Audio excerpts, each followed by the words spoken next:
TNPSC ஆஸ்பிரியன்ஸ் கவனத்திற்கு welcome to the அறிவிப்போர். இன்னைக்கு 5 second GK கியூஸில் சில 3 கேள்விகளை பார்க்கலாம். முதல் கேள்வி, வஹாபி கிளர்ச்சியை வங்காளத்தில் தலைமை தாங்கி நடத்தியவர் யார்?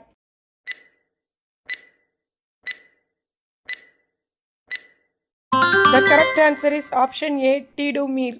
இரண்டாவது கேள்வி, பிராசி இயக்கத்தை 1818 தொடங்கியவர் யார்?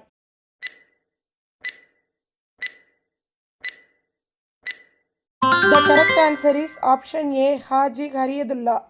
மூன்றாவது கேள்வி, நிலம் கடவுளுக்கு சொந்தமானது என்று அறிவித்து நிலத்தின் மீது வரி விதிப்பதோ வாடகை வசூலிப்பதோ இறை சட்டத்திற்கு எதிரானது என கூறியவர் யார்?